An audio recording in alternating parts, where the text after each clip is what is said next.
বিশ্বনবীকে ক্ষুধা দিয়ে পরীক্ষা করেছেন। বিশ্বনবী সকালবেলা খাবার খাইলে রাতে খাবার পাইতেন না, রাতে খাবার খাইলে পরের দিন খাবার নাই।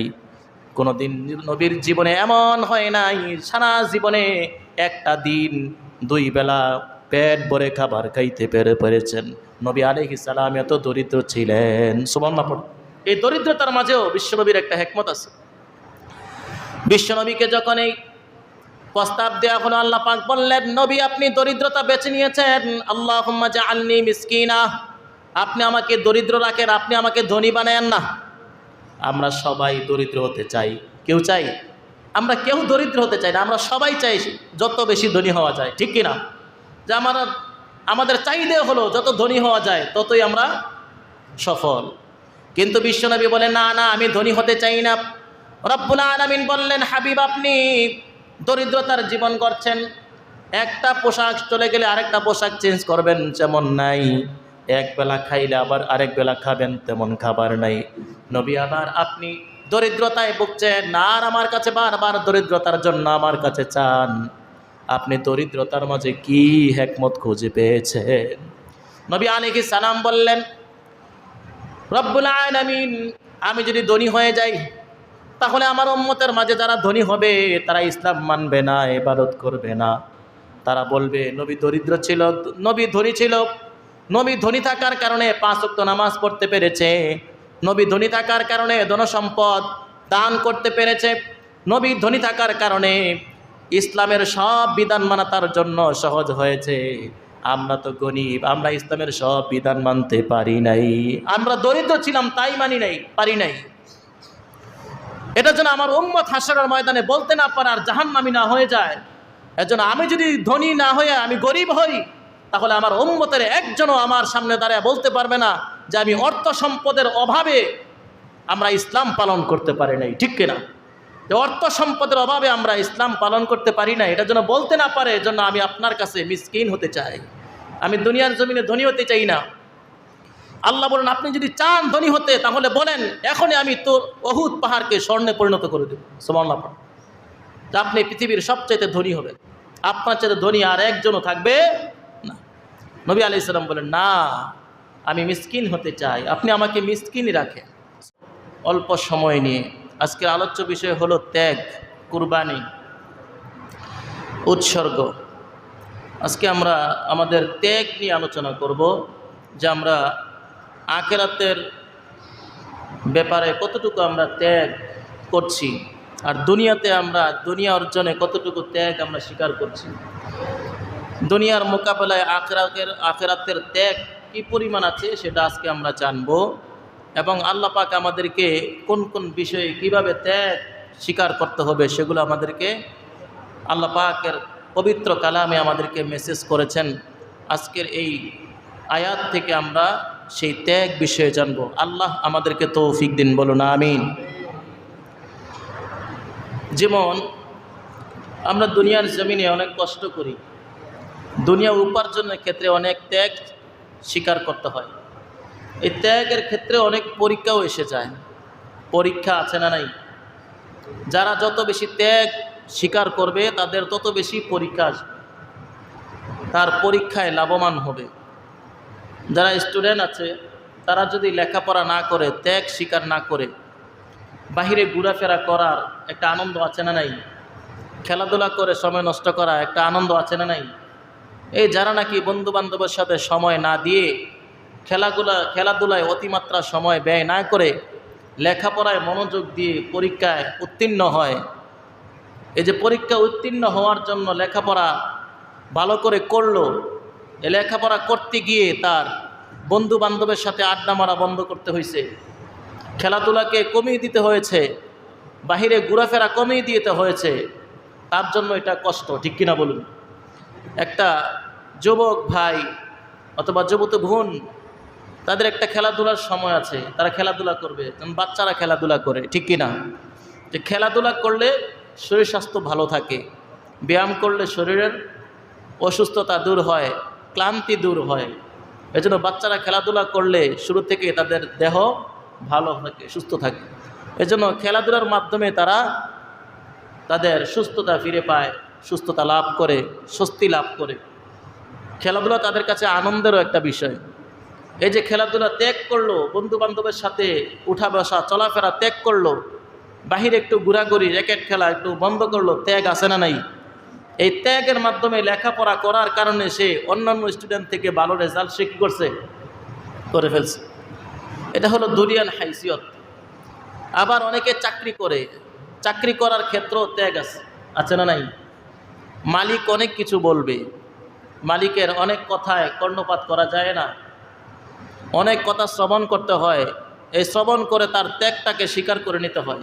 অনেক কথা মালিকের তার সহ্য হয় না, কষ্ট হয়, কিন্তু ত্যাগের মাধ্যমে এটাকে মেনে নিতে হয়, সবরের মাধ্যমে ধৈর্যের মাধ্যমে এটা কী করতে হয়, মেনে নিতে হয়। ত্যাগ আছে না নাই? এখন যদি মালিকের কথা সে ধৈর্য ধারণের সাথে এটাকে মেনে নিতে না পারে, তাহলে সেখানে চাকরি করা তার জন্য কষ্ট আছে না নাই? আচ্ছা, এজন্য যেখানে আমরা যেই কাজেই করি আমাদেরকে ত্যাগ স্বীকার করতে হয়। ব্যবসা বাণিজ্য যারা করে সেখানেও ত্যাগ আছে। সারাদিন এক জায়গায় বসে থাকতে হয়, বিভিন্ন রকমের মানুষ আছে, এক একজনের ব্যবহার, এক একজনের কথাবার্তা, এক একজনের আচার আচরণ ভিন্ন রকম, ঠিক কিনা? সবার আচার আচরণকে মেনে নিয়ে এবং সেগুলোর উপর তাকে অটল থেকে সবর করে ধৈর্য ধরে নিজের মাঝে নিজের ক্রোধ, নিজের কষ্ট এবং নিজের রাগটাকে দমন করতে হয়, ঠিক কিনা বলুন? এই যে দমন করতে তার কষ্ট হয় না? অনেক ব্যবসায়ী আছে হাজার কথা বলুক সে একটু শব্দও করে না। আবার যারা ঢাকা শহরের মধ্যে লোকাল গাড়ির হেল্পার হয়, হেল্পাররা যে কত কথা শোনে এটার সীমার বাইরে। যেমন বাসের মধ্যে 150 জন যাত্রী থাকলে 50টা কথা তার শুনতে হয়, কিন্তু একটা কথার উত্তরও সে দেয় না, ঠিক কিনা? তো কে যদি জবাব দেয় তো প্যাসেঞ্জার বলতে থাকে, যাত্রী বলে, যদি কথা সহ্য করতেই না পারো তাহলে চাকরি করতে আসছো কেন, বাসায় বসে থাকো। তো এরা এই কাজে অভ্যস্ত হয়ে গেছে। হাজার মানুষ কথা বলুক সে কর্ণপাত করে না। সে জানে এখানে কথা বললে বিভেদ সৃষ্টি হবে, ঝগড়া সৃষ্টি হবে, ঠিক কিনা? কথা বাড়ায় না, সেগুলোকে দমন করে কষ্টকে নিবারণ করে। পরিশেষে সারাদিন কাজ করার পরে যখন তার হাতে একটা অর্থ এসে পৌঁছে যায়, তার এই সব কিছু যে কষ্ট ভিতরে দমন করে রেখেছে সব কিছু নিমিষে শেষ হয়ে যায়, ঠিক কিনা? এই জন্য আমাদেরকে বিসর্জন দিতে হয় অনেক কিছু, আমাদেরকে মেনে নিতে হয়, ত্যাগ স্বীকার করতে হয়। আল্লাহ বলেন, দুনিয়ার জমিনে যেই কোনো কর্মস্থলে যাও না কেন, চাকরিজীবীরা চাকরির স্থানে ত্যাগ স্বীকার করেই বসতে হয়। চাকরির স্থানে শুধুমাত্র একজন একজন মালিক তাকে বিভিন্ন ব্যাপারে তাকে জানায়, তাকে সতর্ক করে, তাকে শায়েস্তা করার জন্য বিভিন্ন কথা বলে, তাকে সঠিক কাজটা করার জন্য অনেক কথা বলতে হয়। একজন ব্যক্তি বলে, কিন্তু বাংলাদেশে যারা মসজিদে চাকরি করে, মসজিদে যারা স্টাফ আছে, এদের কিন্তু মালিকের অভাব নেই। কারণ এক এক মুসল্লি এসে এক একটা বলবে। একটা চাকরিজীবী, একটা ব্যবসা প্রতিষ্ঠানে যাবেন, একটা কারখানাতে আপনি চাকরি করবেন, সেখানে একজন মালিকে আপনার কোনো একটা বিষয় থাকলে একজনে বলবে, এবং আপনার দোষ ত্রুটি একজন ব্যক্তি জানে এবং সতর্ক করার জন্য একজনই থাকে। কিন্তু মসজিদে যারা চাকরি করে এদের সতর্ক করনেওয়ালা ব্যক্তির অভাব নেই। এক একজনে এসে এক একটা বলতে থাকে, হুজুর এটা করেন না কেন, এটা করেন। মানে এখানে সবাই হলো মালিক আর 2জন 3জন হইল কর্মচারী। তো যাই হোক, এই যে এরা ত্যাগটা স্বীকার করে 5 বছর 10 বছর 50 বছর নিজের হায়াতটা এক জায়গায় কাটিয়ে দেয়, এরা কতটুকু ত্যাগ স্বীকার করে? এরাও তো ত্যাগ স্বীকার করে, এরাও ত্যাগ স্বীকার করেই সবার মাঝে থাকে। যাদের জন্য দোয়া করতেছে তারাই তো তার ব্যাপারে তার বিরুদ্ধে সমালোচনা করে, আছে না নাই? তার বিরুদ্ধেই সমালোচনা করে আবার তার কাছ থেকেই দোয়া চায়, আছে না নাই? তার মানে আমরা বুঝি যে আসলে সে না বুঝেই এই কাজটা করতেছে। সে যদি বুঝেই করতো সে কখনো দোয়া চাওয়ার জন্য আসতো না, ঠিক কিনা বলুন? এই জন্য এগুলো আসলে না বুঝার কারণে হয়। আল্লাহ আমাদেরকে সঠিক বুঝ দান করুন, বলুন আমিন। এই জন্য আমাদের আজকের আলোচ্য বিষয় হলো ত্যাগ। আল্লাহ বলেন, দুনিয়ার সকল ক্ষেত্রে তোমাদেরকে ত্যাগ স্বীকার করতে হয়। আমি আল্লাহ তোমাদেরকে ত্যাগের মাধ্যমে পরীক্ষা দেই। পরীক্ষায় যারা উত্তীর্ণ হতে পারো তোমরা সফল হতে পারবা। দুনিয়ার জমিনে ত্যাগ স্বীকার করো অনেক কিছুর জন্য। তোমরা দুনিয়ার জমিনে দুনিয়ার হাইসিয়তে দুনিয়ার জন্য যতটুকু ত্যাগ স্বীকার করো, আখিরাতের ব্যাপারে তোমরা কতটুকু ত্যাগ স্বীকার করো, এটা যদি হিসাব করা হয় তাহলে তোমরা বুঝবা দুনিয়ার জন্য কতটুকু করলে আর আখিরাতের জন্য কতটুকু করলে। ঠিক কিনা? যে দুনিয়ার জন্য আমরা কতটুকু করছি আর আখিরাতের জন্য কতটুকু করছি। এই জন্য রব্বুল আলামিন বলেন, তার হাবিবকে ডেকে বললেন, ওয়া মিনান নাসি মান ইয়াশতারি নাফসাহু বিতিগা মারদাতিল্লাহ। আমার বান্দাদের মাঝে এমন এমন বান্দা আপনি খুঁজে পাবেন যারা আমি আল্লাহ পাকের সন্তুষ্টির জন্য, জান্নাতের আশাবাদী হওয়ার জন্য, জান্নাতি হওয়ার জন্য সে ত্যাগ স্বীকার করতে করতে এমন পর্যায়ে চলে যায় নিজের জানটা আমি আল্লাহর জন্য কুরবান করতে প্রস্তুত হয়ে যায়। ঠিক কিনা? সে আমার জন্য, আমার খুশির জন্য নিজের জানটাকেও কুরবানি করতে পারে। ঠিক কিনা? ইব্রাহিম আলাইহিস সালাম নিজের সন্তানকেও তো কুরবানি করতে পারে। আল্লাহ বলেন জান কুরবানি করবে কোন জায়গায়, কিভাবে, কি কাজ করলে জান কুরবানের জন্য প্রস্তুত হয় সেটাও জানা দরকার আছে না নাই? আল্লাহ বলেন আমার জন্য জান কুরবান করবা। জান কুরবান করার জন্য আমাদেরকে যুদ্ধের ময়দানে যেতে হবে। ঠিক কিনা? জান কুরবানের জন্য জিহাদের ময়দানে নামতে হয়, মাঠে ময়দানে আপনাকে উপনীত হতে হবে। তাহলে আপনার প্রমাণ হবে যে আপনি আল্লাহর জন্য জান কুরবান করতে কি প্রস্তুত। কিন্তু আমরা সবাই বলি যে জান কুরবান করবো আল্লাহর জন্য, কিন্তু যখন নবীর ইজ্জতের জন্য বলা হয় মাঠে নেমে শুধুমাত্র নারে তাকবীরের একটু ধ্বনি দিয়ে মাঠে তোমার কদম রাখতে হবে, তখন মসজিদের বারান্দা থেকে বের হয়ে বলে অমুক জায়গায় দাওয়াত আছে, অমুক জায়গায় যেতে হবে, পেটে খিদা লাগছে, অমুকে অপেক্ষায় বসে আছে, যেতে হবে। ঠিক কিনা? অথচ তার কাছে এই বিষয়টা সবচাইতে গুরুত্বপূর্ণ হয়ে যায়। আল্লাহ বলেন দুনিয়ার জন্য, আমার ইজ্জত রক্ষার জন্য তুমি মাঠে একটু নারে তাকবীরের ধ্বনি দিলে না, ও মুসলিমদের বিরুদ্ধে একটা জবান তুমি খুললা না, বান্দারে হক কথা তুমি বললা না। যারা জান কুরবান করে তারাও তো জানে হক কথা বললে জান কুরবান। ঠিক কিনা? হক কথা বললে জেলখানায় যাওয়ার সম্ভাবনা আছে, সঠিক পথে চলতে গেলে জেলখানার সম্ভাবনা আছে, সঠিক কথা বলা যায় না। জিহাদের ময়দানে গেলে জান কুরবান হওয়া, জান নষ্ট হয়ে যাওয়ার সম্ভাবনা আছে না নাই? শহীদ হয়ে গেলে জীবনটা শেষ। কিন্তু দুনিয়ার জমিনে সব কিছু করা যায়, কিন্তু জান কুরবানের জন্য কেউ প্রস্তুত হতে রাজি নাই। আল্লাহ বলেন আমার এমন এমন বান্দা আপনি জমিনে খুঁজে পাবেন যারা জীবনের সব কিছুর চাইতে তারা আমি আল্লাহকে ভালোবাসে। সুবহানাল্লাহ। যে আমি আল্লাহকে সবচাইতে বেশি ভালোবাসে।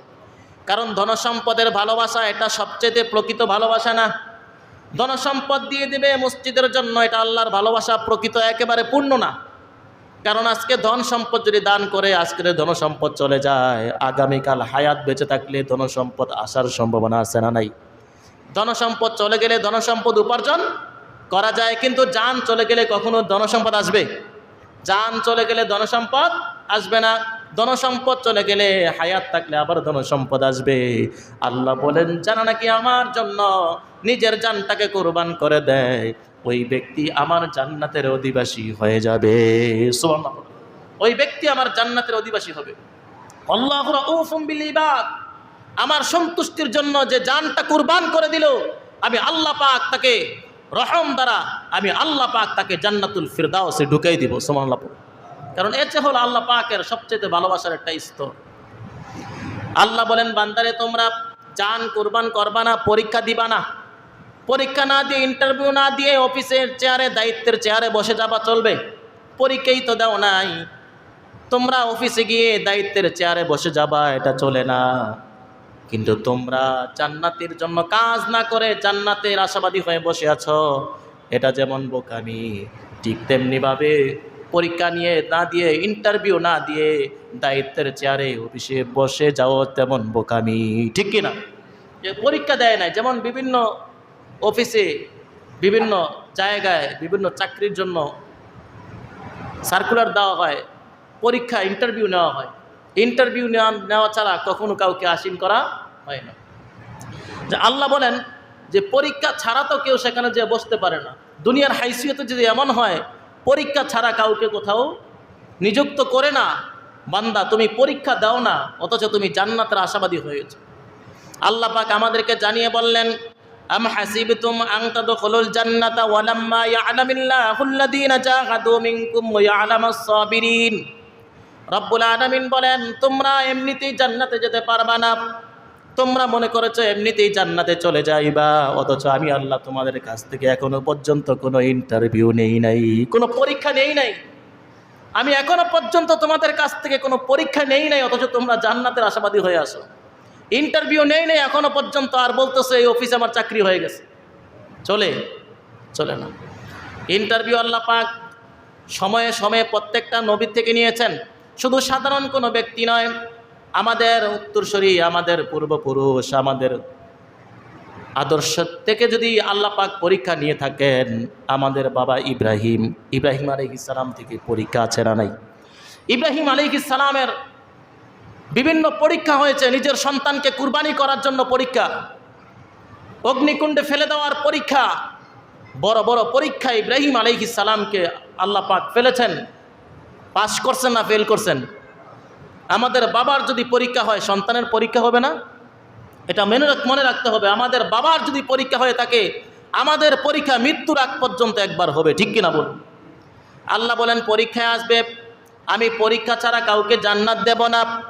পরীক্ষা ক্ষণে ক্ষণে সাধারণ মানুষের কাছে আসে নাই, পৃথিবীর সবচেয়ে শ্রেষ্ঠ মানব নবীদের পক্ষ থেকেও আল্লাহ পাক পরীক্ষা নিয়েছেন। আল্লাহ পাক রব্বুল আলামিন মুসা আলাইহিস সালামের কাছ থেকে পরীক্ষা নিয়েছেন। মুসা আলাইহিস সালামকে নারীর অপবাদ দেওয়া হলো, ফেরাউনের কবল থেকে আল্লাহ পাক বাঁচালেন, পরীক্ষায় নিক্ষেপ করলেন। জাকারিয়া আলাইহিস সালামকে করাত দিয়ে 2 টুকরা করে ফেললেন। ইউনুস আলাইহিস সালামকে মাছের ভিতরে ঢুকিয়ে ফেললেন। হযরত ইউসুফ আলাইহিস সালামকে কূপের ভিতরে ফেলে দিলেন। রব্বুল আলামিন তাকেও নারীর অপবাদে ফেললেন। নারীর অপবাদ দেওয়া হলো ইউসুফ আলাইহিস সালামকে। নবীদের উপর পরীক্ষা আসছে, আপনার আমার নবীর উপর পরীক্ষা আসে নাই? আসছে? আমাদের নবীর উপর পরীক্ষা আছে না নাই? কি পরীক্ষা ছিল? বিশ্বনবীকে 3 বছর পর্যন্ত সিংহাবে আবি তলেবে বন্দি রাখলেন, বিভিন্ন রকমের পরীক্ষা দিলেন, সামনে আসবে। বিশ্বনবীকে বিভিন্ন রকমের পরীক্ষায় ফেললেন। বিশ্বনবীকে তায়েফের ময়দানে রক্ত ঝরাতে হলো, বিশ্বনবী উহুদের ময়দানে দন্দন শহীদ করলেন। রব্বুল আলামিন বিশ্বনবীকে পৃথিবীর সকল নবীর চাইতে শ্রেষ্ঠ নবী বানাইছেন। এরপরও বিশ্বনবীর কাছ থেকে আল্লাহ পরীক্ষা নিয়েছেন। যাদের কাছ থেকে পরীক্ষা নেওয়ার কোনো প্রয়োজন নাই, তাদের কাছ থেকেও পরীক্ষা নিয়েছেন। আর যাদের কাছ থেকে পরীক্ষা নেওয়ার প্রয়োজন, তাদেরকে কি এভাবে ছেড়ে দিবে? না, তাদেরকে এভাবে ছেড়ে দেওয়া হবে না। যাদের কাছ থেকে পরীক্ষা নেওয়ার কোনো প্রয়োজন নাই, যেই নবীরা মাসুম, কোনো গুনাহ নাই, ওই নবীদের কাছ থেকে যদি পরীক্ষা নেয়, তাহলে আমরা কি পরীক্ষা থেকে বেঁচে যাব? বাঁচবো না। রব্বুল আলামিন বলেন পরীক্ষা ছাড়া আমি কাউকে জান্নাত দেব না, সবার পরীক্ষা হবে। আমি কি কি দ্বারা পরীক্ষা করব জানুনি? ওয়ালানাবলুওয়ান্নাকুম বিশাইইম মিনাল খাউফি ওয়াল জুই ওয়া নাকসিম মিনাল আমওয়াল ওয়াল আনফুস ওয়াত থামারাত। রব্বুল আলামিন বলেন আমি আল্লাহ তোমাদেরকে ভয় দিয়ে পরীক্ষা করব। ভয় আমাদের মধ্যে আছে না নাই? বাড়ি ভাড়ার ভয়, গ্যাস বিলের ভয়, পানির বিলের ভয় আছে না নাই? 10 তারিখে ভাড়া না দিতে পারলে বাড়িওয়ালা ঘরের দরজার সামনে হাজির, দিতেই হবে। সময় এসে গেছে, এখনো পর্যন্ত বাড়ি ভাড়া রেডি হয় নাই, পেরেশানি, ভয় আছে না নাই? যুদ্ধের ময়দানে গেলে জান শেষ হয়ে যাওয়ার সম্ভাবনা আছে না নাই? কাফেরদের হাতে শহীদ হওয়ার সম্ভাবনা আছে। বিভিন্ন রকমের ভয়, রাত্রের বেলা দুশ্মনের ভয়, বাড়ির জন্য অর্থ সম্পদের ভয়, যার যত সম্পদ তার তত ভয় আছে না নাই? আল্লাহ বলেন আমি বিভিন্ন রকমের ভয় দিয়ে তোমাদেরকে পরীক্ষা করব। রব্বুল আলামিন ভয় দিয়ে আমাদেরকে পরীক্ষা করবেন। 2 নম্বর হবে আল খাউফি ওয়াল জু', ক্ষুধা দিয়ে আমি আল্লাহ পরীক্ষা করি। ক্ষুধার পরীক্ষা, বিশ্বনবীকে ক্ষুধা দিয়ে পরীক্ষা করেছেন। বিশ্বনবী সকালবেলা খাবার খাইলে রাতে খাবার পাইতেন না, রাতে খাবার খাইলে পরের দিন খাবার নাই। কোনো দিন নবীর জীবনে এমন হয় নাই সারা জীবনে একটা দিন 2 বেলা পেট ভরে খাবার খাইতে পেরেছেন। নবী আলাইহিস সালাম এত দরিদ্র ছিলেন, সুবহানাল্লাহ। এই দরিদ্রতার মাঝেও বিশ্বনবীর একটা হিকমত আছে। বিশ্বনবীকে যখন এই প্রস্তাব দেওয়া হলো, আল্লাহ পাক বললেন নবী আপনি দরিদ্রতা বেছে নিয়েছেন, আল্লাহুম্মা জাআলনি মিসকিনা, আপনি আমাকে দরিদ্র রাখেন, আপনি আমাকে ধনী বানায়েন না। আমরা সবাই দরিদ্র হতে চাই, কেউ চাই? আমরা কেউ দরিদ্র হতে চাই না, আমরা সবাই চাই যত বেশি ধনী হওয়া যায়, ঠিক কিনা? যে আমাদের চাহিদা হলো যত ধনী হওয়া যায় ততই আমরা সফল। কিন্তু বিশ্বনবী বলেন, না না, আমি ধনী হতে চাই না। রব্বুল আলামিন বললেন, হাবিব আপনি দরিদ্রতার জীবন করছেন, একটা পোশাক চলে গেলে আরেকটা পোশাক চেঞ্জ করবেন যেমন নাই, এক বেলা খাইলে আবার আরেক বেলা খাবেন তেমন খাবার নাই।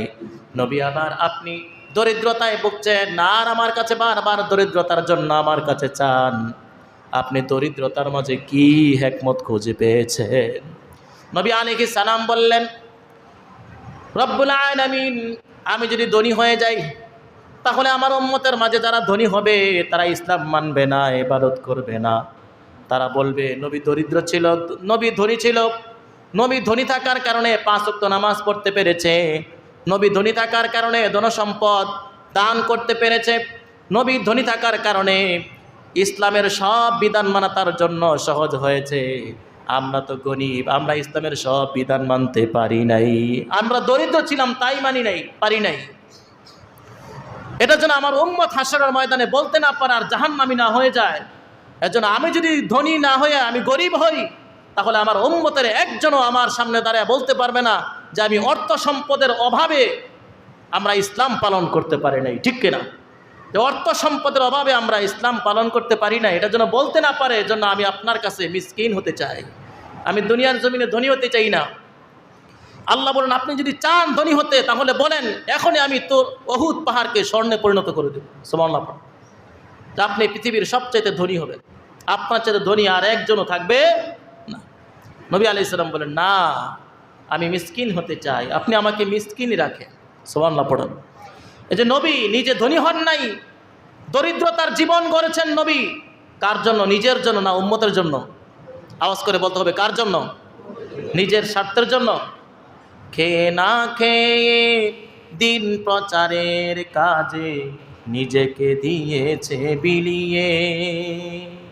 কোনো খাওয়া দাওয়া নাই, না খেয়ে শিহাবে আবু তালেব 3.5 বছর পর্যন্ত জেল কাটছেন। এর জন্য নবী আলাইহিস সালাম বলেন, আদ-দুনিয়া সিজনুল মুমিন ওয়া জান্নাতুল কাফের। দুনিয়াটা হলো কাফেরদের জন্য জান্নাত, আর মুমিনদের জন্য হলো জেলখানা। কি খানা? জেলখানা। নবী আলাইহিস সালাম জেল কাটছেন 3.5 বছর পর্যন্ত। সেখানে গাছের পাতা খাইছেন, গাছের পাতাকে চিবিয়ে সেখানে রসটা খাইছেন, গাছের শিকড় খেয়ে জল খাইছেন, রস খাইছেন। সেই জীবন 1 দিন 2 দিন না, 3.5 বছর পর্যন্ত। কার জন্য? নিজের জন্য না আমাদের জন্য? আমাদের জন্য। তায়েফের ময়দানে চলে গেলেন দিন প্রচারের জন্য, 1 মাস পর্যন্ত দিন প্রচার করলেন, কিন্তু একজনও কালিমা পড়ে মুসলমান হয় নাই। বিশ্বনবীর দিলের মধ্যে ব্যথা, 1 মাস পর্যন্ত দিন প্রচার করলাম, কেউ কালিমা পড়ে মুসলমান হয় নাই, আমি বুঝি ব্যর্থ হয়ে গেলাম। বিশ্বনবী 1 মাস পর্যন্ত কালিমার দাওয়াতের পরে বিশ্বনবীর উপর কাফেররা খেপে গেল, আর বলতে লাগলো, এই মুহাম্মদ তায়েফ থেকে সরে যাও, আর দিন প্রচার করতে এসো না। বিশ্বনবী থেমে নাই। বিশ্বনবী বললেন, আমার কাজে হলো দাওয়াত দেওয়া, দাওয়াত থেকে আমি দূরে সরতে পারি, দাওয়াত থেকে আমি দূরে সরতে পারি না। যখন কাফেরদের কথা বিশ্বনবী শুনলেন না, বিশ্বনবী চিন্তায় পড়ে গেলেন। এই তায়েফবাসী মাউন্টেন এলাকা, শীতল এলাকা, ঠান্ডা এলাকা, সুন্দর একটা পরিবেশ। যারা তায়েফ গিয়েছেন তারা জানেন অনেক সুন্দর একটা আবহাওয়া, মুসলিম একটা আবহাওয়া, অনেক সুন্দর ঠান্ডা পরিবেশ। এত সুন্দর একটা পরিবেশে থাকাই মানুষগুলো বলি জাহান্নামে চলে যাবে। এত সুন্দর সুখের জীবন তারা বুঝি জাহান্নামে পূর্বে, এটা হতে পারে না। বিশ্বনবী আসতে চাইলেন না তাদেরকে জান্নাতে না নে, বিশ্বনবী সেখান থেকে আসতে চায় না। বিশ্বনবীর পেছনে কাফেররা রাগান্বিত হয়ে কাফের ছেলেদেরকে পিছনে লেলিয়ে দিল, বিশ্বনবীকে আঘাত করতে লাগলো পাথরের কণা দিয়ে। বাচ্চারা পিছন দিকে মৌমাছির মতো বিশ্বনবীর উপরে পাথরের টুকরা দিয়ে আঘাত করতে লাগলো। যায়েদ ইবনে হারেসা বলেন, বিশ্বনবীর দেহে পাথরগুলো এমনভাবে ঢুকে গিয়েছিল, বিশ্বনবীর দেহ থেকে যে স্থান থেকে পাথরটাকে সরিয়ে দেওয়া হয় সেখান থেকে বিশ্বনবীর দেহ থেকে পবিত্র রক্ত মোবারক অজরে ঝরতে আরম্ভ করেছে। অজরে রক্ত বের হয়েছে। শুধু তাই নয়, বিশ্বনবীর রক্ত বের হতে হতে বিশ্বনবীর পায়ের যেই স্যান্ডেল জুতা ছিল, রক্ত দিয়ে পায়ের সাথে বিশ্বনবীর জুতাগুলো লেগে গেল। বিশ্বনবী নাখলা নামক খেজুর বাগানে তায়েফ থেকে সরে চলে গেলেন, সেখানে রাত কাটালেন। যায়েদ ইবনে হারেসা কূপ থেকে পানি এনে কাপড় দিয়ে বিশ্বনবীর দেহ মোবারক থেকে রক্তগুলো মুছে দিলেন। ফজরের সময় বিশ্বনবী দাঁড়িয়ে কোরআনের তেলাওয়াত করতে আরম্ভ করলেন। জিনের একটা দল, একটা বাহিনী নাখলা নামক খেজুর বাগানের ওপর দিয়ে যাইতে আরম্ভ করলো। ফজরের নামাজের তেলাওয়াত শুনে জিনেরা থমকে দাঁড়িয়ে গেল। এত সুন্দর বাক্য কখনো শুনে নাই, জীবনে শুনি নাই। এত সুন্দর বাণী কোত্থেকে আসলো, কোথায় সাউন্ড হচ্ছে? জিনেরা তাকেই দেখলো বিশ্বনবী দাঁড়িয়ে দাঁড়িয়ে ফজরের নামাজে কোরআনের তেলাওয়াত করে। সুবহানাল্লাহ। জিনেরা থমকে দাঁড়ালো আর শুনতে আরম্ভ করলো। এক পর্যায়ে জিনেরা বলতে আরম্ভ করলো, ইন্না সামি'না কুরআনান আজাবা ইয়াহদি ইলার রুশদি ফাআমান্না বি। রব্বুল আলামিন বিশ্বনবীর মন খারাপ এটা দেখলেন। বিশ্বনবীর যখন মন খারাপ হতো, বিশ্বনবীর কাছে আল্লাহ পাক সুসংবাদ পাঠিয়ে দিতেন। যখন বিশ্বনবী মন খারাপ করলেন, হায় রে তায়েববাসী শেষ হয়ে যাবে, জাহান্নামী হয়ে যাবে, বিশ্বনবী কষ্ট নিয়ে দাঁড়িয়ে ফজরের নামাজ পড়তেছেন। আল্লাহ পাক বিশ্বনবীর কষ্ট দেখেন কি দেখেন না? আওয়াজ করে বলেন, দেখেন কি দেখেন না? বিশ্বনবীর এই কষ্ট দেখে আল্লাহ পাক সাথে সাথে একদল জিনকে পাঠিয়ে দিলেন। জিনেরা শুনে, জিনেরা একান সাথে সাথে জিনেরা কালিমা পড়ে মুসলমান হয়ে যায়। আল্লাহু আকবার। ইয়াহদি ইলার রুশদি ফাআমান্না বি। আমরা নবীর উপর ঈমান এনেছি, সেখান থেকে ঈমান গ্রহণ করে জিনদের রাজ্যে চলে যে এই জিনেরা আবার জিনদের রাজ্যে জিনদের কাছে ঈমানি দাওয়াত করতে আরম্ভ করে দিল। আল্লাহু আকবার। দ্বীনের প্রচার তারাও করতে আরম্ভ করছে।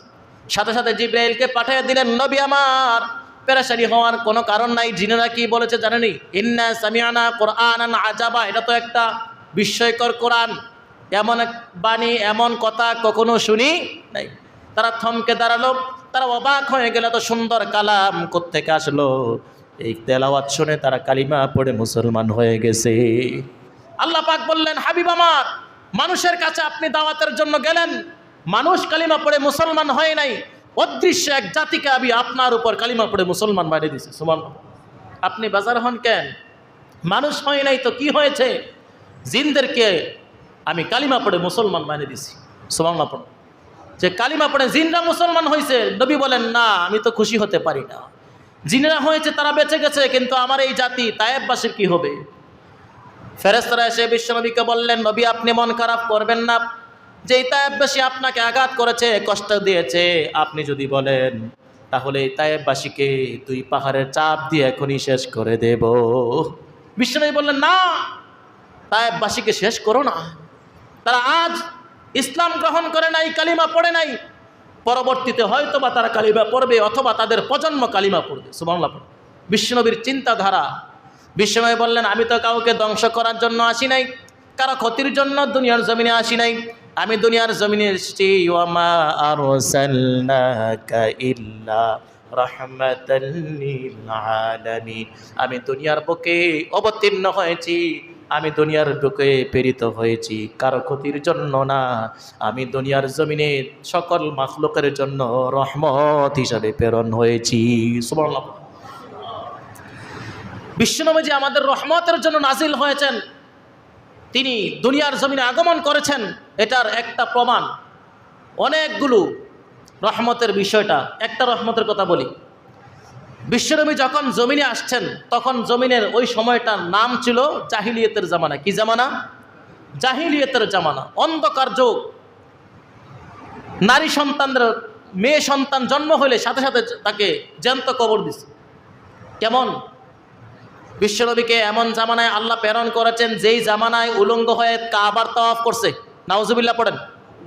বিবস্ত্র অবস্থায় কাবার তাওয়াফ করেছে, এমন জামানায় বিশ্বনবীকে পাঠাইছেন। তার মানে হলো পৃথিবীর হায়াত শেষ, মেয়াদ শেষ হয়ে গেছে। পৃথিবীর মেয়াদ যখন শেষ হয়ে যায়, বিশ্বনবীকে আল্লাহ পাক পৃথিবীর মেয়াদ দিয়ে আবার প্রেরণ করলেন। সুবহানাল্লাহ পড়েন।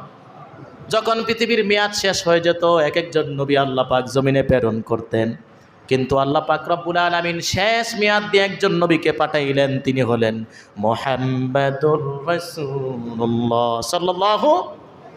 সর্বশেষ মেয়াদ দিয়ে যাকে পাঠাইছেন তিনি কে? বিশ্বনবী সাল্লাল্লাহু আলাইহি ওয়াসাল্লাম। মেয়াদ শেষ পৃথিবীর। আপনি যখন হোটেলে অথবা রেস্টুরেন্টে একটা রুটি খাবেন, 2টা রুটি নিছেন, একটা ডাল ভাজি নিছেন, সাপোজ 2টা রুটি খাওয়ার পরে আপনি ভাবলেন যে আমার আরেকটা রুটি খাওয়ার প্রয়োজন। 2টা রুটির সাথে আপনার ডাল ভাজি শেষ, মানে ডাল ভাজির মেয়াদ কি? শেষ, এটা শেষ হয়ে গেছে। আর আছে প্লেটে আর ডাইলবাজি নাই। এখন যদি আবার হোটেল থেকে আরেকটা রুটি নেন, অনায়াসে আপনাকে ফ্রি আরেক প্লেট ডাইলবাজি দিবে, ঠিক কিনা?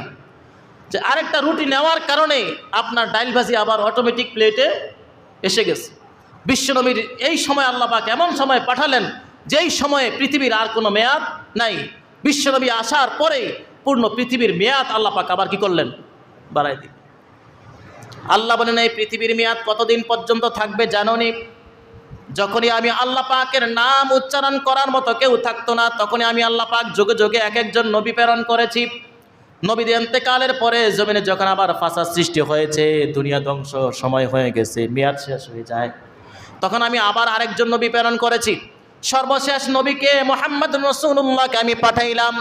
এই জমিনে আমার হাবিবের উম্মত যতদিন থাকবে আর তারা যতদিন পর্যন্ত আমি আল্লাহ পাকের ইবাদত করবে, কোরআন অনুবাদে জীবন গড়বে, আমি আল্লাহকে ডাকনেওয়ালা যতদিন পর্যন্ত এই উম্মত থাকবে, ততদিন পর্যন্ত এই যুগে এই দুনিয়াটা আমি আল্লাহ টিকে রাখবো। যতদিন পর্যন্ত আল্লাহ ডাকনেওয়ালা বান্দা থাকবে, ততদিন পর্যন্ত এই জমিনটা টিকবে, অন্যথায় কি হয়ে যাবে? শেষ হয়ে যাবে। তার মানে হলো অমুসলিমরা এই পৃথিবীতে বসবাস করার একটাই মাধ্যম যে মুসলমানরা এই জমিনে বেঁচে আছে, ঠিক কিনা বলুন? আজকে যদি মুসলমান না থাকতো, এই জমিনে কখনো এই জমিন টিকে থাকতো। বিশ্বনবীর রহমতের একটা বহির প্রকাশ হলো, বিশ্বনবী যদি না আসতেন 1400 বছর আগেই পৃথিবী ধ্বংস হয়ে যেত। যদি 1400 বছর আগে পৃথিবী ধ্বংস হতো, তাহলে আমরা আজকে থাকতাম 14 সালে, 2024 সালে আমরা পারতাম থাকতে? আমাদের অস্তিত্বই থাকতো না। তার মানে আমাদের জমিনে থাকার আল্লাহর হাবিবের রহমতের একটা অংশ, ঠিক কিনা বলুন? আল্লাহর হাবিব যদি জমিনে না আসতো, 1400 বছর পর কিয়ামত পর্যন্ত যেই সময়টা, এই সময়টা আর পৃথিবীতে থাকতো, ধ্বংস হয়ে যেত। বুঝতে পারছি তো? ইনশাআল্লাহ অনেক রহমত। বিশ্বনবী শুধুমাত্র এই মানুষের রহমত না, বিশ্বনবী এই পৃথিবীতে যতটা মাখলুক আল্লাহ পাক রাখলেন, প্রত্যেকটা মাখলুকের জন্য রহমত, ঠিক কিনা বলুন? যদি বিশ্বনবী না আসতেন, পৃথিবী না আসতো, তাহলে গরু, ছাগল, কুকুর, বিড়াল কিছু থাকতো? কিছুই তো থাকতো না। আমরা না থাকলে কি থাকবে? কারণ মুখ্য উদ্দেশ্য হলো মানুষ। এই মানুষকে রাখবেন বিদায় তো আল্লাহ পাক 18,000 মাখলুক আল্লাহ পাক রাখলেন। এই মানুষ না থাকলে কিছুই থাকবে না। বিশ্বনবী না থাকলে মানুষ থাকতো না, মানুষ না থাকলে অন্য কোনো প্রাণী থাকতো না, আবার বিশ্বনবী না থাকলে এই মানুষগুলোও থাকতো না, ঠিক কিনা বলুন? যে বিশ্বনবী আমাদের জন্য বিশাল বড় একটা রহমত, ঠিক কিনা? সেই নবীকে অপমাননা করা হলে আমরা সুন্দর করে দাওয়াতের অজুহাত দিয়ে, হ্যাঁ পেটে খিদা লাগছে বলে সুন্দর করে বাসায় যে বসে থাকি, আছে না নাই? একটু মাত্র ধ্বনি দিয়ে কাফেরদের দিলের ভিতরে কম্পন সৃষ্টি করার মতো ক্ষমতা, ঈমান আমাদের নাই, ঠিক কিনা? এজন্য আজকে যখন মুসলমানরা নীরব হয়ে যায়, কাফের বেদিনরা 95% মুসলমানের দেশেও একজন মুসলিমকে জবাই করতে সাহস হয়, ঠিক কিনা বলুন? 95% মুসলমানের দেশে একজন মুসলিমকেও জবাই করতে তারা দ্বিধা করে না। এটা আমাদের বড় একটা দুর্ভাগ্য। কারণ এই মুসলমানের দেশ, মুসলমানরা যতদিন দুনিয়াতে বেঁচে থাকবে, ততদিন পর্যন্ত অমুসলিমরা থাকবে। অমুসলিমদের এটা জানা দরকার, যদি মুসলমান জমিনে না থাকে, তারাও থাকতে পারবে। ইসলামকে সরিয়ে দেওয়ার জন্য বিভিন্ন পায়তারা তারা করছে, বিভিন্ন কৌশল তারা করছে। তারা এটা জানে না, যেই জাতি ইসলামের জন্য নিজের জান কুরবানের জন্য, রক্ত ঝরানোর জন্য তারা প্রস্তুত রয়েছে, সেই জাতিকে কখনো ইসলাম থেকে, দুনিয়ার জমিন থেকে সরিয়ে দিতে পারবে? আওয়াজ করে বলতে হবে, পারবে? তারা এটা ভুলে গেছে। তাদেরকে সেই বদরের ইতিহাস জানিয়ে দিতে চাই। 1000 কাফেরের মোকাবেলায় 313 জনের বিজয় আল্লাহ পাক দান করেছেন। এখনো পর্যন্ত শুধু 313 জন নয়, লক্ষ কোটি মুসলমানের জগতে, দুনিয়াতে মুসলমানদেরকে কখনো বিতাড়িত করা সম্ভব হবে? মুসলমানদের ধর্মীয় কিতাবকে বিতাড়িত করতে এখনো পর্যন্ত কেউ পারে নাই। শুধু তাই নয়, আল্লাহ বলেছেন যদি ক্ষমতা থাকে কোরআনের একটা আয়াত বানিয়ে দেখাও। কিয়ামত পর্যন্ত একটা আয়াত বানানোর ক্ষমতা যাদের নাই, তারা ইসলামকে দুনিয়ার জমিন থেকে মিটিয়ে দেওয়ার চেষ্টা করছে, কখনো সম্ভব হবে? মুসলমান জাগ্রত হতে হবে। ইসকনকে নিষিদ্ধ করে খেলাফতকে হ্যাঁ বলতে হবে, ঠিক কিনা বলুন? এখন আর তন্ত্রমন্ত্রের সময় নাই। এখন হলো সেই আফগানিস্তানের মতো পূর্ণ বিশ্বে খেলাফত প্রতিষ্ঠা করা, ঠিক কিনা বলুন? খেলাফত মানেই হলো এখানে কারো নেতৃত্ব চলে না, কোনো দলমল নাই। আজকে বিভিন্ন দল হওয়ার কারণে এক দল জিতে গেলে আরেক দলকে মারতে আরম্ভ করে, ঠিক কিনা বলুন? আওয়ামী লীগ জিতে গেলে বিএনপিকে মারতে আরম্ভ করে, বিএনপি জিতে গেলে আওয়ামী লীগকে মারতে আরম্ভ করে। এগুলা কি? এগুলো কি কোনো নীতি হলো?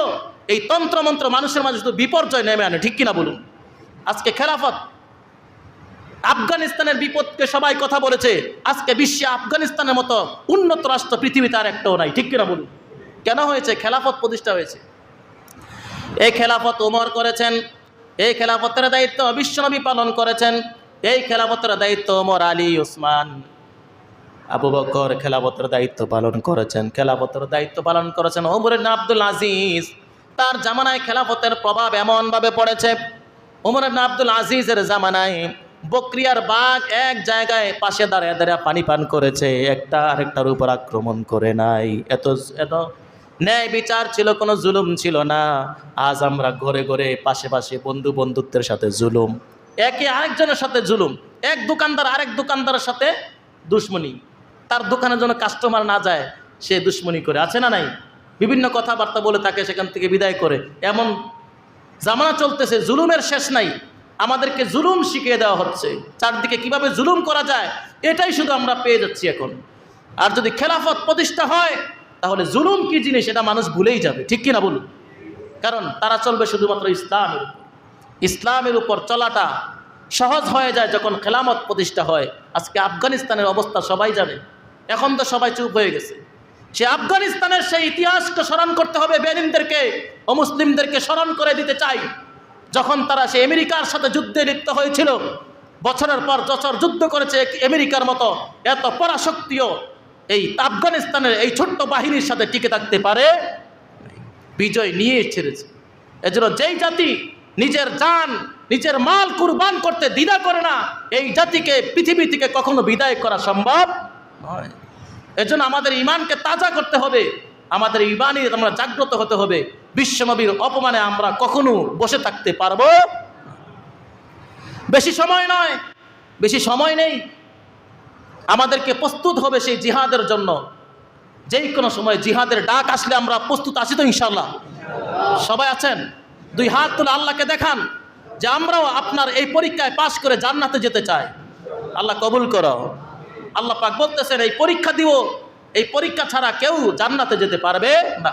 আল্লাহ বলেন ওয়ালা নাবলুওয়ান্নাকুম বিশাইইম মিনাল খাউফি ওয়াল জু'i ওয়া নাকসিম মিনাল আমওয়ালি ওয়াল আনফুসি ওয়াস সামারাত।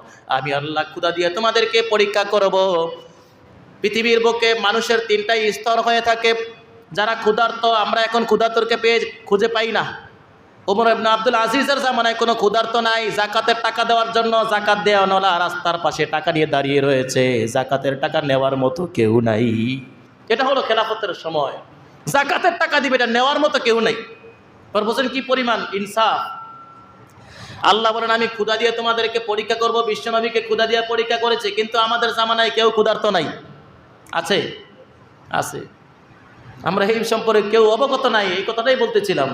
আমাদের মাঝে যে কারাও ক্ষুধার্ত আছে আমরা কেউ জানি না। তিনটা স্তরের মাঝে, একটা হলো ধনাঢ্য স্তর যারা আছে, সর্বোচ্চ স্তর। আরেকটা হলো মিসকিন যারা একেবারে নিম্ন স্তর। আরেকটা হলো মধ্য স্তর। মধ্যম পন্থায় যারা আছে, যারা উৎকৃষ্ট উপরে ধনাঢ্য, তাদের কোনো খাবারের অভাব নাই, তাদের ক্ষুধা কি জিনিস তারা বোঝে। আরেকটা হলো নিম্ন শ্রেণী যারা রয়েছে, মিসকিন, ফকির। সর্বনিম্ন শ্রেণীর যেই ফকির ভিক্ষা করে, তার মান্থলি তার আয় আছে 50 থেকে 60,000 টাকা। দৈনিক সে 2,000 টাকা ভিক্ষা করে ইনকাম করে, মান্থলি 50 থেকে 60,000 টাকা সে ইনকাম করে। কিন্তু মধ্যবিত্ত যারা রয়েছে, যারা কখনো কারো কাছ থেকে 1 টাকা চাইতে পারে না, নিজের ক্ষুধার কথা, নিজের অসহায়ত্বের কথা কারো কাছে বলতে পারে না, লজ্জা, না খেয়ে ঘরের মধ্যে বসে থাকে, কারো কাছে বলে না, এমন আছে না নাই? এবার বুঝতে পারছেন তো কারা ক্ষুধার্ত। এই জন্য উৎকৃষ্ট হলো ওই ব্যক্তিদেরকে দান করা যারা নিজেদের এই অসহায়ত্বের কথা বলে না, তাদেরকে খুঁজে খুঁজে বের করে তাদের ঘরে খাবার পৌঁছে দেওয়া, ঠিক কিনা বলুন? এই ক্ষুধা দিয়ে আল্লাহ পাক তাদেরকে পরীক্ষা করতেছেন। এই ক্ষুধার পরীক্ষায় তারা যদি পাস করতে পারে, আল্লাহ বলেন তারা হলো জান্নাতি। সুবহানাল্লাহ। এই জন্য আল্লাহ বলেন আমি সম্পদ কমিয়ে দিয়ে আবার ব্যবসায় অথবা চাকরিতে তার বেতন কমিয়ে দিয়ে, উপার্জনের মাধ্যমটা কমিয়ে দিও, আমি আল্লাহ পাক তোমাদেরকে কি করি? পরীক্ষা করি। এজন্য পরীক্ষার মাত্রা, এখানে অনেক বিষয় আসছে, সুযোগ হয় নাই, সময় কম। এজন্য আমরা বিভিন্ন রকমের পরীক্ষায় উপনীত হতে পারি, যে কোনো পরীক্ষা আমাদের কাছে আসতে পারে।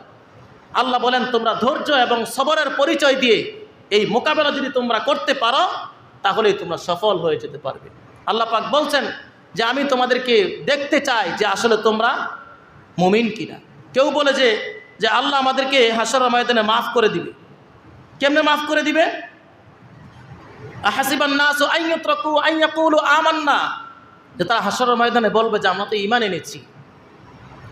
কারণ তারা শুনছে মান ক্বালা লা ইলাহা ইল্লাল্লাহ দাখালাল জান্নাহ, লা ইলাহা ইল্লাল্লাহ পড়ছে তো জান্নাতে চলে যাবে। আল্লাহ বলেন তারা হাশরের ময়দানে বলবে যে আমাদেরকে ছেড়ে দেওয়া হবে, আমাদের পরীক্ষা নেওয়া হবে না। ওহুম লা ইফতানুন, তাদের পরীক্ষা নেওয়া হবে না। আল্লাহ পাক বলতেছেন না, ওয়ালাকাদ ফাতান্নাল্লাযীনা মিন ক্বাবলিহিম ফালায়ালামান্নাল্লাহুল্লাযীনা সাদাকু ওয়া লায়ালামান্নাল কাযিবিন। তাদেরকে স্মরণ করিয়ে দিতে হবে তাদের পূর্বপুরুষদের কাছ থেকেও পরীক্ষা নেওয়া হয়েছে। শুধু পূর্বপুরুষ নয়, যাদের হিসাব হবে না, যারা বিনা হিসাব জান্নাতি, যাদের জীবনে কোনো গুনাহ নাই, সেই নবীদের কাছ থেকেও আমি আল্লাহ পরীক্ষা নিয়েছি। আর তারা বলছে তাদের পরীক্ষা নেওয়া হবে। লা ইফতানুন, তারা পরীক্ষার সম্মুখীন হবে না। আল্লাহ বলেন তাদের পরীক্ষা না নিলে আমি কাদের পরীক্ষা নেব? ফালায়ালামান্নাল্লাহুল্লাযীনা সাদাকু ওয়া লায়ালামান্নাল কাযিবিন। এটার সত্যতার প্রমাণের জন্য আল্লাহ পাক বলতেছেন যে তারা যেই কথা বলছে তারা ঈমান এনেছে, তাদের হিসাব নেওয়া হবে না, তারা পরীক্ষার সম্মুখীন হবে না। তাদের কথায় তারা সত্যবাদী নাকি মিথ্যাবাদী, তাদের এই আয়াত দ্বারা বোঝা যাবে। মা আসাবা মিন মুসিবাতিন ইল্লা বিইজনিল্লাহ ওয়া মান ইউমিন বিল্লাহি ইয়াহদি কলবা ওয়াল্লাহু বিকুল্লি শাইইন আলিম। আল্লাহ বলেন যে আমার এই যে তাদের উপর মুসিবত বিপদ এগুলো আসছে, এগুলো কখনো আমি আল্লাহর পক্ষ থেকে আসে না। আল্লাহ বলে আল্লাহর পক্ষ থেকে আসে। মন্দ কাজ করার যোগ্যতা আল্লাহর নাই। আল্লাহ সবসময় ভালো কাজ করে, বান্দার সবসময় কল্যাণ চান, কখনো অকল্যাণ বান্দার আল্লাহ চান না। কারণ এই বিপদ যেগুলো আছে সব কিছু শয়তানের পক্ষ থেকে, ঠিক কিনা? মুসিবত এসে যায়, এই মুসিবতগুলো শয়তানের পক্ষ থেকে আসে। শয়তান বিভিন্ন জায়গায় কুমন্ত্রণা দিয়ে মানুষকে অন্যায় কাজে লাগিয়ে দেয়, জেনার কাজে লাগিয়ে দেয়। কেউ জেনা করলো, জেনা করার পরে কেউ জেনে গেল, তখন তার ইজ্জত আছে, এটা বিশাল বড় মুসিবত, ঠিক কিনা বলুন? জেনা করছে, অবৈধ সন্তান এসে গেছে, প্রকাশ পেয়ে গেছে, মুসিবত আছে না নাই? আল্লাহ বলেন এই যে মুসিবতগুলো আসলো, যত মুসিবত তার উপর বিপর্যয় হয়ে পড়ল, তার সম্পদ কমে গেল, তার উপর বিপর্যয় আসলো, আল্লাহ বলেন এগুলো আমার পক্ষ থেকে আসে না। যহরাল ফাসাদু ফিল বাররি ওয়াল বাহরি বিমা কাসাবাত আইদিন নাস। আল্লাহ বলেন এই যা কিছু তারা পাচ্ছে, জলে স্থলে যত বিপর্যয়, এই সবগুলো শয়তানের পক্ষ থেকে, তাদের নিজের হাতের কামাই, ঠিক কিনা বলুন? আমার পক্ষ থেকে কোনো মুসিবত নাই। আল্লাহ বলেন এই যে মুসিবতগুলো আসছে, ওয়া ইউমিন বিল্লাহি ইয়াহদি কলবাহ, তারা এটা বলে না যে আল্লাহর পক্ষ থেকে এসেছে। যারা বলবে যে আল্লাহর পক্ষ থেকে এই মুসিবতগুলো আসছে, আল্লাহ বলেন তারা তাদের কথায় সত্যবাদী না, তারা ঈমান আনে নাই। তারা যদি ঈমান আনতো তাহলে এই মুসিবতগুলো আমার উপর চাপিয়ে দিত না। যে মুসিবতগুলো আল্লাহর পক্ষ থেকে আসছে, যদি মুমিন হতো তাহলে আমি আল্লাহর উপরে এই দোষগুলো চাপাতো না, ঠিক কিনা বলুন? যারা আল্লাহর উপরে এই দোষগুলো চাপায়, আল্লাহ আমাকে দেখলো, তাকে দেখে নাই। আমার সন্তানটা নিয়ে গেল, পার্শ্ববর্তী একজন সে তো অসুস্থ সন্তান, এটা তো নেয় নাই, আমার সুস্থ সন্তানটা নিয়ে গেল। আল্লাহ আমাকে দেখলো, তাকে দেখে নেই, ঠিক কিনা বলুন? যে আল্লাহর উপর দোষ চাপিয়ে যায়, যে বন্দের উপর কোনো বিষয় আল্লাহর উপর দোষ মুমিনরা চাপাতে পারে, বুঝতে হবে যেটা আমার হাতের কামাই, আমি অন্যায় করেছি, শয়তানের ধোকায় পড়ে শয়তানের পক্ষ থেকে এই মুসিবত আসছে। আল্লাহ বলেন ইস্তাঈনু বিস-সাবরি ওয়াস-সালাহ, বান্দা ধৈর্যশীল হয়ে আমাকে দোষারোপ না করে বান্দা তুমি সবর আর সালাতের মাধ্যমে আমি আল্লাহর কাছ থেকে আবার চাও, দিবে কে? আল্লাহ। এজন্য আমাদের মুমিনত্বের পরিচয় যে আমরা যে আসলে পরীক্ষায় পাস করতেছি এটা স্মরণ রাখতে হবে। মুসিবত আসলে এটা শয়তানের পক্ষ থেকে, আল্লাহর পক্ষ থেকে নয়। আল্লাহ এটাই বলতেছেন মা আসাবা মিন মুসিবাতিন ইল্লা বিইজনিল্লাহ ওয়া মান ইউমিন বিল্লাহি ইয়াহদি কলবা আল্লাহু বিকুল্লি শাইইন আলিম। যারা নাকি বলবে যে শয়তানের পক্ষ থেকে আসছে, আল্লাহর পক্ষ থেকে আসে নাই, আমি আল্লাহ পাক দিলের মধ্যে হেদায়েত দান করি। সুবহানাল্লাহ। ওয়া হুয়া বিকুল্লি শাইইন আলিম। এই ব্যক্তিকে আমি আল্লাহ পাক সব কিছুতে আবার পরিপূর্ণ করে আগের জায়গায় দাঁড় করে দেওয়ার ক্ষমতা আল্লাহর আছে না নাই? মুসিবত এসে গেছে, ধনসম্পদ শেষ হয়ে গেছে, ফকির হয়ে গেছে, এই ফকিরকে আবার তাকে আগের জায়গায় দাঁড় করাতে পারেন একজন, তিনি কে? আল্লাহ। এজন্য আমাদেরকে বিপর্যয়গুলোকে মোকাবেলা করতে হবে। পরীক্ষা আসবে, এই পরীক্ষা আমাদেরকে পাশ করতে হবে। পারবো তো ইনশাল্লাহ? যত মুসিবত আসুক না কেন, সব এই মুসিবতকে আমরা দূরে ঠেলে দিয়ে আল্লাহ পাককে স্মরণ করে নিজের জান মালকে বিসর্জন দিয়ে আল্লাহকে ভালোবাসার তৌফিক আল্লাহ আমাদেরকে দান করুন, বলুন আমিন। এই জন্য আখিরাতের জন্য ত্যাগ স্বীকার করা, আল্লাহকে কোনো বিষয়ে দোষারোপ করা যাবে না। আল্লাহ আমাদেরকে সঠিক পথে জীবনকে পরিচালনা করার তৌফিক দান করুন, বলুন আমিন। ওয়া আখিরু দাওয়ানা আলহামদুলিল্লাহি রাব্বিল আলামিন। তাদের সুন্নত হয় নাই 4 রাকাত কাবলা জুমা আদায় করেন ইনশাআল্লাহ।